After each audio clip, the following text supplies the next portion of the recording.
Nous allons traiter maintenant la question 3b de l'exercice 2 et on nous demande de calculer la longueur AH. Alors, évidemment, d'après la question 3a, on nous a demandé de montrer que ED et HA étaient parallèles. De toute évidence, ils attendent qu'on utilise le théorème de Thalès. Je précise qu'il y avait une autre façon de faire, peut-être je vous la montrerai. Mais pour l'instant, il va falloir vérifier que toutes les hypothèses du théorème de Thalès sont bien respectées. On va vérifier les hypothèses une à une. Premièrement, AH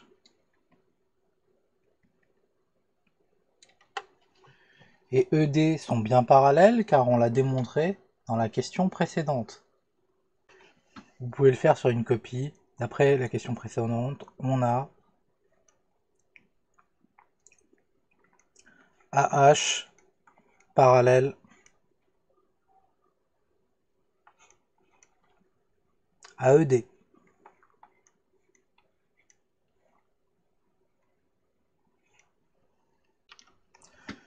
Ensuite, on peut préciser que les droites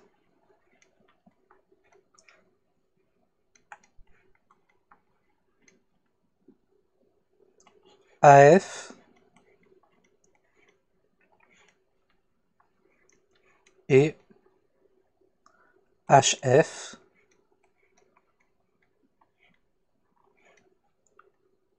sont séquentes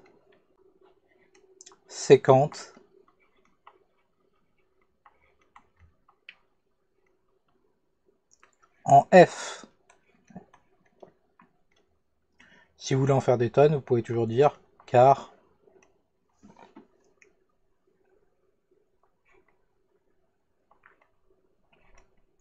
HA, la distance HA, n'est pas nulle. Autrement dit, est différente de 0. On pouvait aussi le faire en disant que la distance ED n'était pas nulle et que E appartenait au segment AF et que D appartenait au segment HF. Bon, c'est juste une petite remarque. Il ne reste plus qu'à vérifier la condition d'alignement, et plutôt d'ordre dans l'alignement.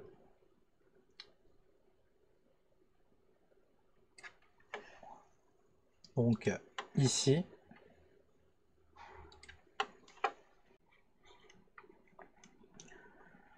on a les points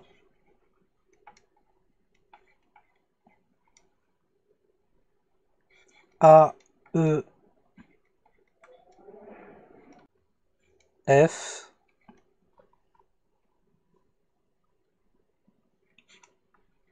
puis les points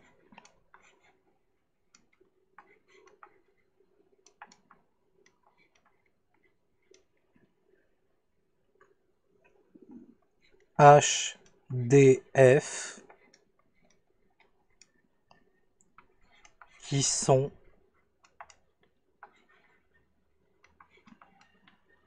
alignés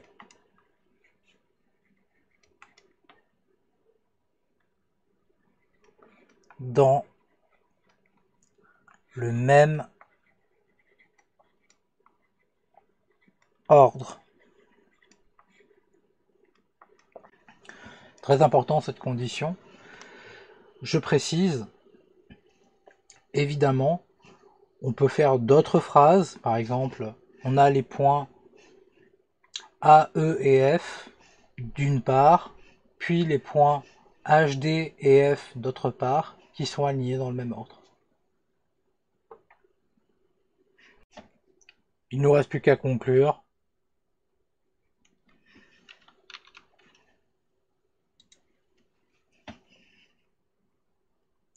Il ne nous reste plus qu'à conclure. D'après le théorème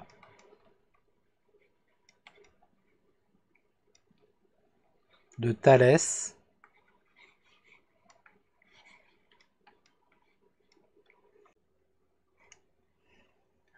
on a...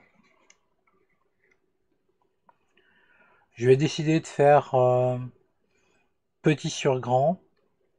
Je rappelle que ici, on avait trouvé 5,6 pour la distance AE dans l'exercice. Mais bon, peu importe.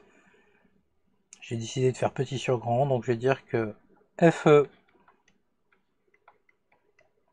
la distance FE sur FA égale la distance FD sur FH, autrement dit divisé par FH, égale ED divisé par AH.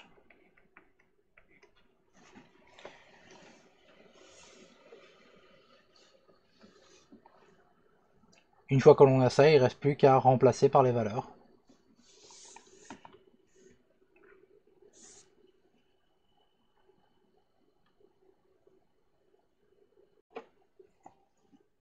Je rappelle qu'on avait trouvé que AE était égal à 5,6 cm. Donc remplaçons par les longueurs que l'on a. FE, c'était 7. FA, il faut bien faire attention parce que ici A, E et F sont alignés. Donc on peut dire que la distance FA, c'est FE plus EA. Donc on additionne les deux. Ça nous donnera 12,6. 7 plus 5,6. FD, on ne l'a pas.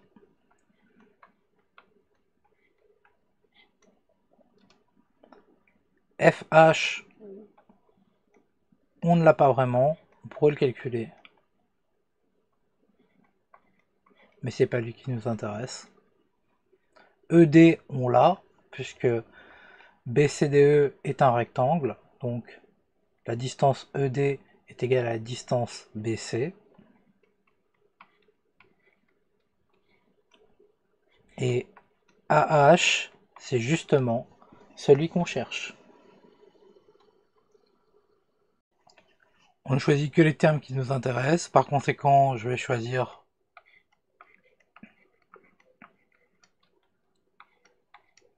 ceci, c'est-à-dire 7 divisé par 12,6 et 4,2 divisé par AH, pour la simple et bonne raison que c'est ceux qui nous intéressent et qu'on veut déterminer AH. Je rappelle, à ce moment-là, produit en croix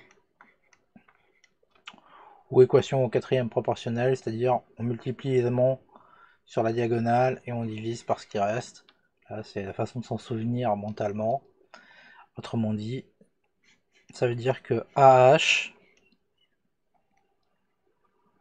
nous donne AH égale 12,6 fois 4,2, le tout divisé par 7. Et là, on prend sa calculette. Et on obtient que AH est égal à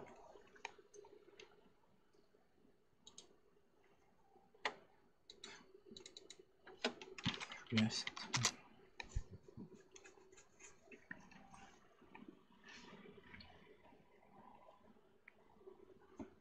Et l'on obtient que AH est égal à 7,56 cm. Et c'est fini pour cette question.